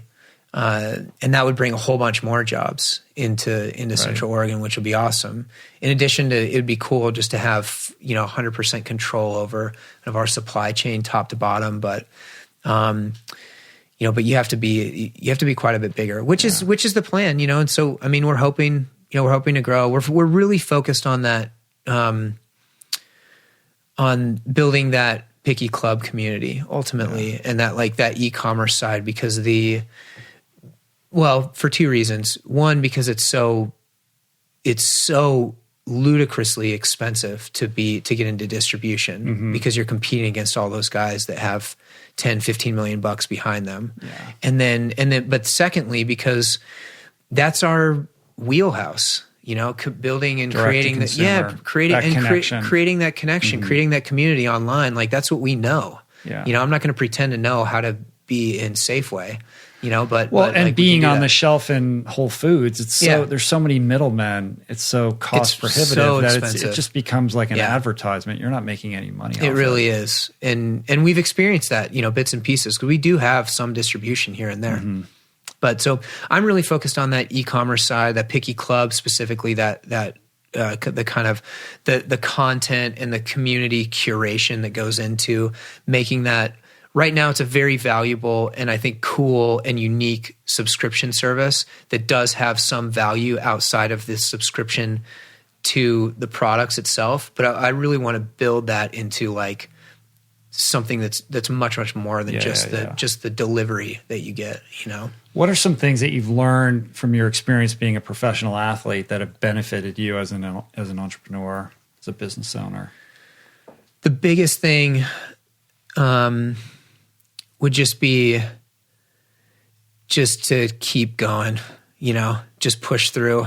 Like, because you're gonna, I've had lots of ups and downs. You're puking on mile 12. Yeah. But hey, this could change and I can feel good again. Yeah. Or even from like a bigger picture perspective, you get an injury, or you did completely fuck up your big race, or whatever happened. You had a shithouse race. Keep going, because down the road, there's going to be something else could happen that you don't even expect, that could end up being bigger and better than whatever it is you thought you were trying to do. And that's I've experienced that athletically now multiple times, and I have now experienced it in business multiple times as well. We've been through some really hard stuff, some of which was our fault, some of which was other people's fault, and times where I thought the business was right at its edge, and then but ultimately, we kind of go through those down moments and keep striving, and things come out, brighter on the other side, hopefully. Do you feel like you tap into your experience as an athlete more than you tap into like what you learned in business school? Yeah. Like what's more definitely informative or definitely helpful to you? The business school stuff is helpful, but that general vibe of like working hard to solve a problem or to overcome an obstacle. I mean, there's just no substitute for it. Nobody has a crystal ball, and I think one of the struggles that I had as a young entrepreneur, particularly coming from an engineering side, was feeling like I really wanted to or needed to have a plan, a model, an algorithm that said, if I do this, this, and this, my business is going to end up this. Mm-hmm. And then it's all going to work perfectly according to some spreadsheet. Yeah, exactly. I wanted a spreadsheet that would tell me all the answers. And what I've learned now in business and then through sport as well is just that you cannot anticipate the many, many variables that are coming down the road. And so you just need to pick a direction and try until you run into the wall and then turn and then go a different way. And I try to do that more and more often in business now. So you have Matt Dixon as your coach for your athletic career. Do you have mentors or people that you rely on for guiding you in the entrepreneurial journey? Definitely. Yeah. Some really, really great ones. Kevin Rutherford is the CEO of Noon, N-U-U-N. The hydration company. Great personal and professional mentor to me.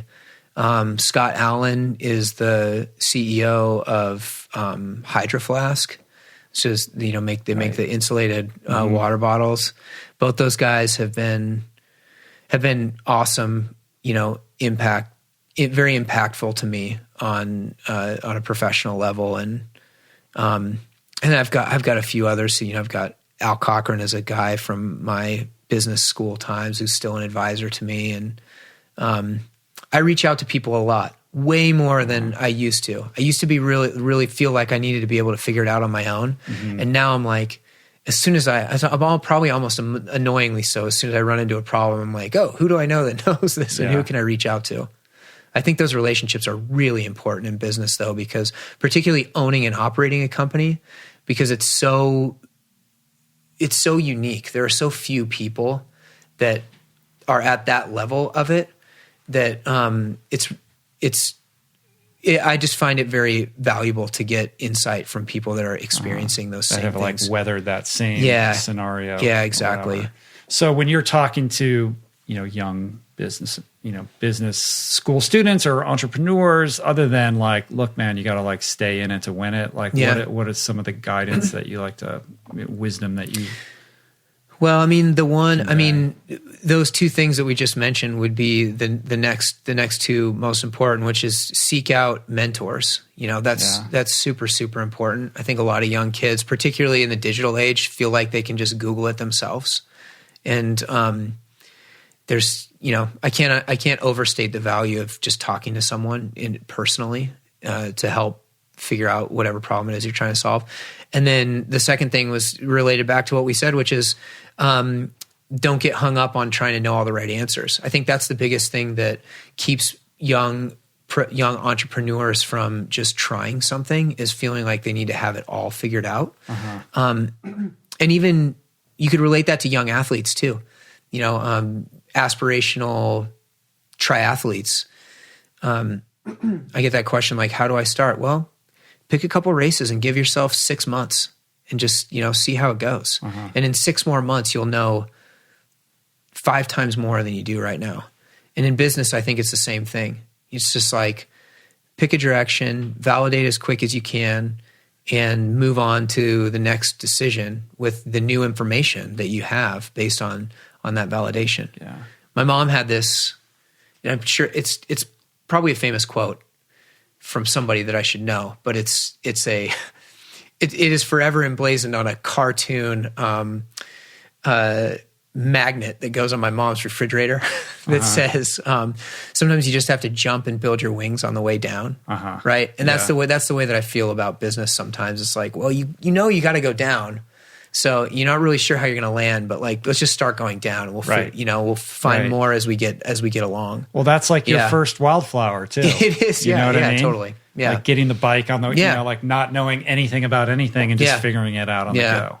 And I like how you didn't just go out and raise a ton of money. There's a lot of private equity out there. Yeah. And like, like from going to Expo, like There's a lot of money out there. This business of food, of like, healthy natural food, like there's a lot of money floating around out there. I'm sure had you wanted to, you could have gone and raised some massive amounts of capital. Yeah. But to keep it like, contained in that way. Yeah, I'm very proud of that. And I think that's a combination of direction and then also limited time, where I'm just like, I'm not going to get somebody behind this thing while I'm doing it 20 hours a week while I'm racing, and training 20 to 30 hours a week.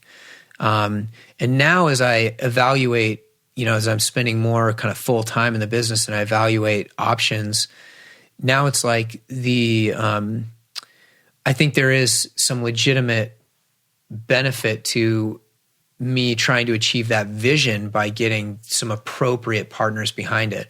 But the key question is going to be, do those people align with that vision?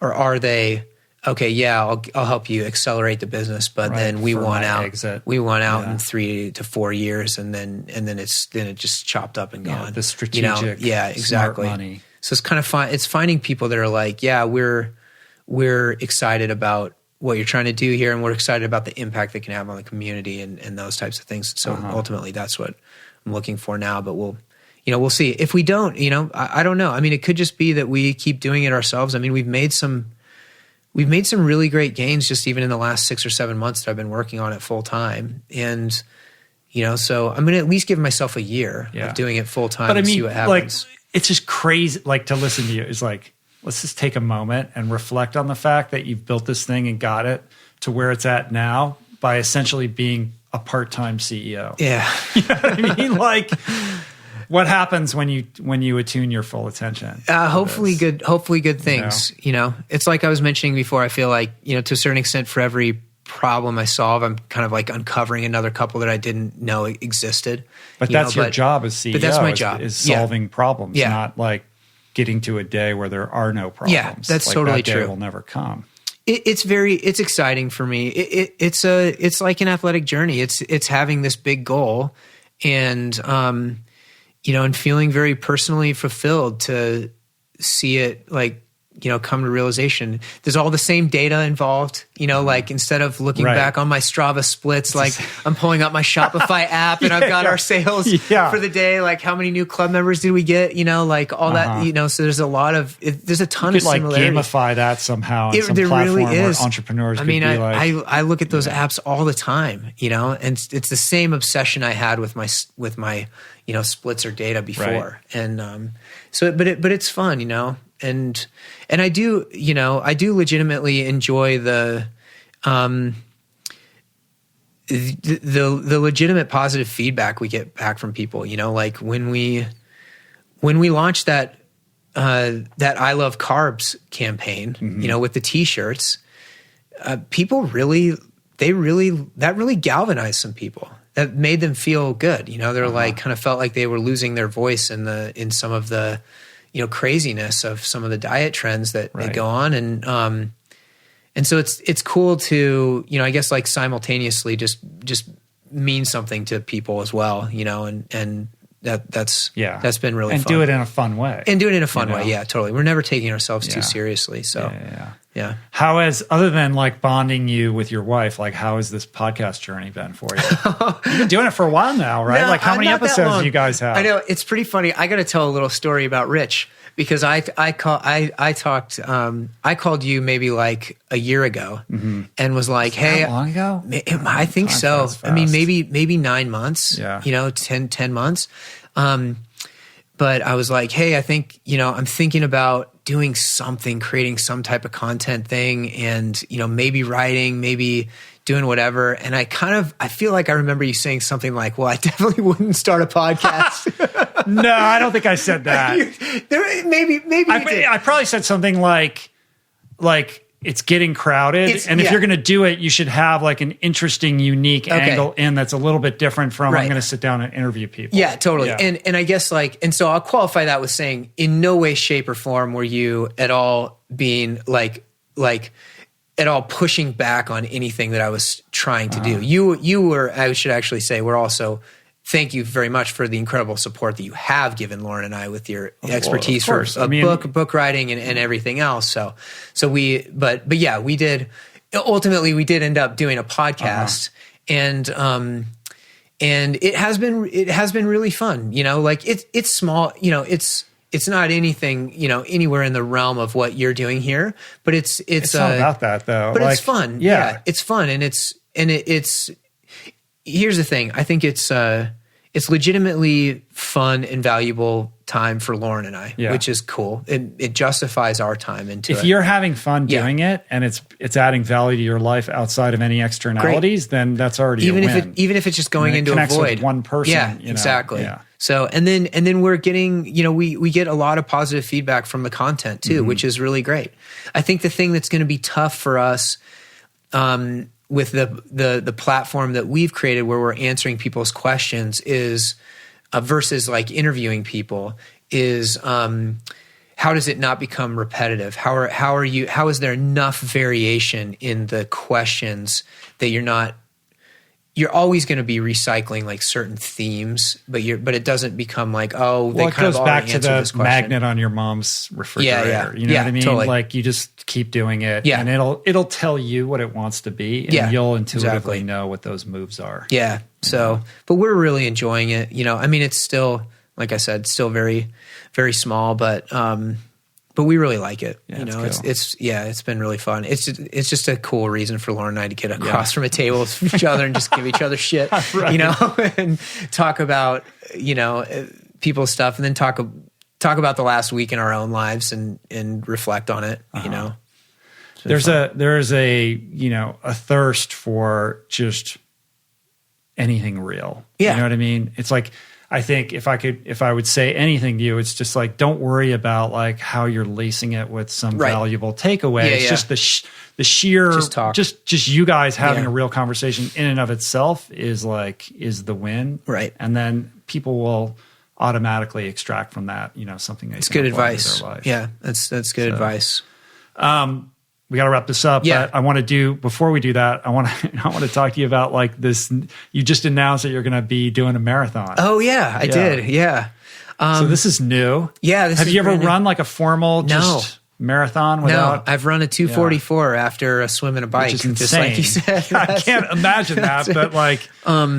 No, yeah. So this was I was actually really nervous about making that public, and that just happened a few days ago on Instagram. Just because I've even though I've built myself up as an athlete in the space that is pursuing all different kinds of challenges, like this was a big departure for me to actively say, hey, and what I actively said was, hey, I need to spend more time in my business and more time on my family. Therefore, I just don't feel like I can train adequately for even a half Ironman, certainly not an Ironman. And I kind of have given myself a training budget of about 10 hours a week. It's about that's as much time as I feel comfortable allocating to training. And because of that, how do I want to pivot my goals? Is there still some cool athletic goal that I could try to go accomplish that would still be the best I've personally ever done? That fits within that time constraint. And that was a marathon to me. That was like, I started running a little bit more. I was like, man, I only ran 30 miles a week as a triathlete my entire career anyway. Right. And so can I take some of these things that I've learned, some of this extra aerobic capacity, but then also some of these things that I'm so much better at now than I was. I'm clearly not the same runner I was when I was 23, right? I'm 39, but I've learned so much more. Can I apply that, being able to go off a field better, having much better nutrition, like nutritional habits, and can I see what I can get out of myself? And I am supremely lucky in that I have sponsors like the guys we talked about, Roka, my own company, Descent, Diamond, and Red Bull, who said, yeah, we're cool with you doing that. If you go tell the story, like that's super unique. When you come from an industry that's like, we want you to do Kona or nothing. Right. A guy comes in and is like, I want to go run a marginally fast marathon that's not going to be competitive on like a national level at all, but is just going to be like, hey, what can I do? Right. And maybe people that I'm not going to win because I'm busy with my other job. I'm going to train 10 hours a week, but I'm going to tell a story about it. And I think people will be interested in it. And they were supportive, which is really cool. I think what you're going to find is first of all, it's very smart and forward thinking of these sponsors to get on board with that, because what you're going to find is by telling that story in real time as you progress towards it, it is so much more accessible to the average person than like, hey, I'm going to go to Roth and try to win. It's like, it totally is. People can't, they're like, well, that's inspirational, but I can't really connect with that. But hey, 10 hours a week because he's got kids and he's got a business. Like I relate to that. Like, you know, the most I have is 10 hours a week. Maybe I have 6 hours a week. So I can get on board with this. And you're going to go and you're going to kick ass and you're going to have this amazing result. You're not going to win, but you're going to run a fast time. And I think that's going to be a source of a tremendous amount of inspiration and an emotional connection with the people that are following you, which ultimately is much more valuable than some triathlete you've never heard of at an ITU race that is on a podium who's getting sponsored by whoever. I hope so. And I think that bodes well for the future of what these corporate sponsor relationships look like for athletes, because it goes back to how we started this conversation. It's about storytelling. And if you can tell a story well and have it create value for that brand that's taking a shot on you, then that's really how you can deliver the most value to those people that have been with you and have believed in you for a long time. Yeah. And it's infinitely more fun for me. Yeah. You know, is the other part of it. Because, and there's not that much pressure. No, that's the thing. I mean, I want to do well because I'm, because I'm competitive and I want to get the most out of myself, but it's not, it's not the same as what I was doing before.